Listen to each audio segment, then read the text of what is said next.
Welcome to another Jazz After Dark. Kind of a fun video series that we're doing here that I like. I'm doing it from home. I enjoy it. I didn't work from home all through the pandemic, so this is kind of weird. I don't know, I sort of like it. So you're joining me in my home office here.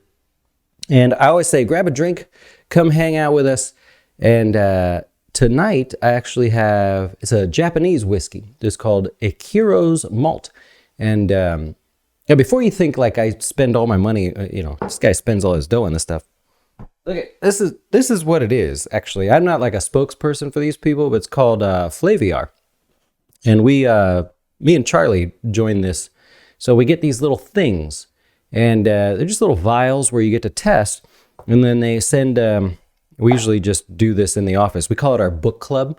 We say we're going to have our book club meeting, and we'll go sample whatever they sent us. So I'm having this. It's letter A, Ichiro's Malt and Grain Whiskey. It is rather tasty. The theme for this month, or I don't know how often we get these, is Japanese whiskey. So all of these are Japanese whiskey. I do not buy a bottle of all of these things. I have a few back there, but come on, man. Got to keep your dough straight.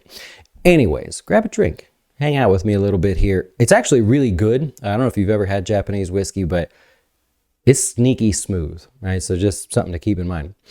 I want to talk about the true biggest tax advantage of the Roth IRA and maybe give you a little history lesson here too.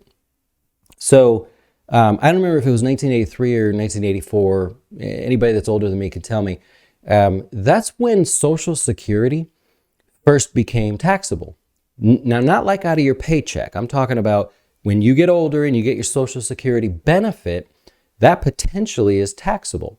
So in the late 70s, they started talking about this idea and they said, well, we can't just tax Social Security. How do we pitch this? And so they came up with the argument that at the time people had pensions. 401ks weren't so popular.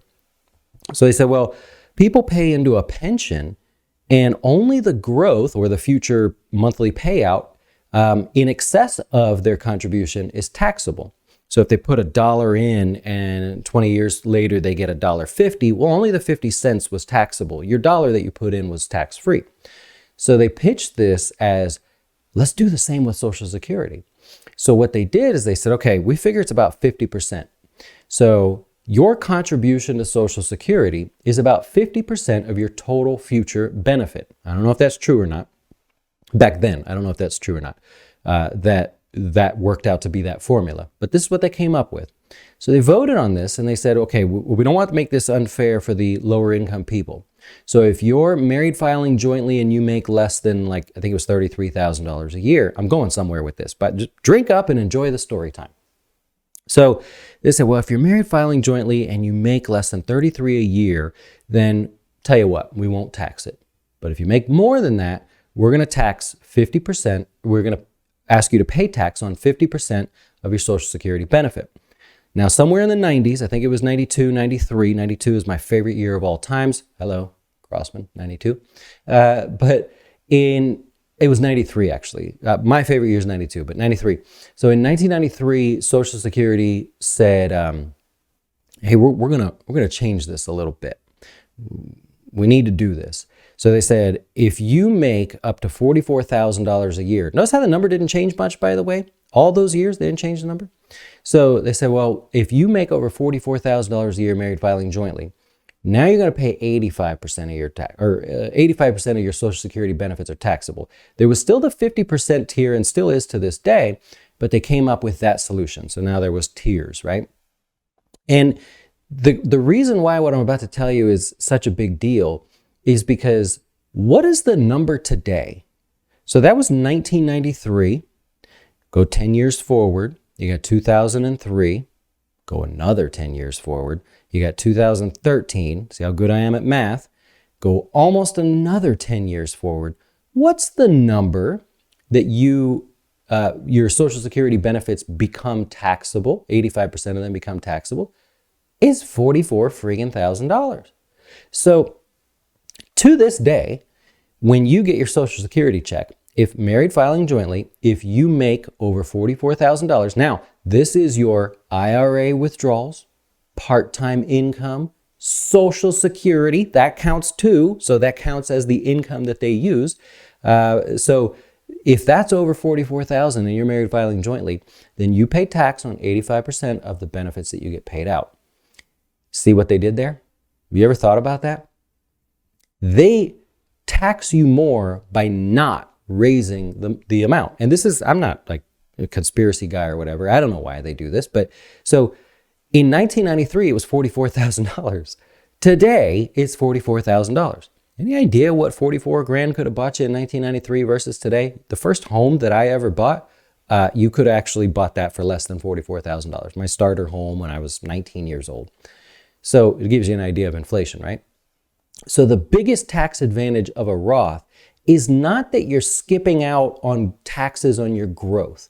All the kids watch this and they'll say, I put $1 in, it grows to $10 when I'm much older, and I don't have to pay tax on any of that money because I paid tax when I was young. All right, that's a good one. But ultimately, the biggest sort of proponent of the biggest benefit of a Roth IRA is that your income on paper can look less than it would if you had an IRA or some combination of the both, right? So what happens? Now you get your Social Security. What's your income? Roth IRA dollars don't count as income.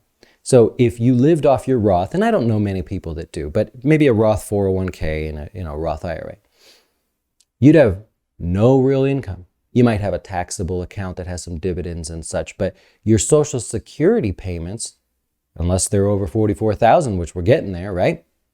You would pay less tax. So the idea of using one account to save in taxes is great. If you're young and you're using a Roth, or if you're making a lot of money and you're using a 401k, great. But the idea is not to just use the account to save on taxes. The idea is to pay the lowest total tax in your lifetime that you could pay. I despise the IRS.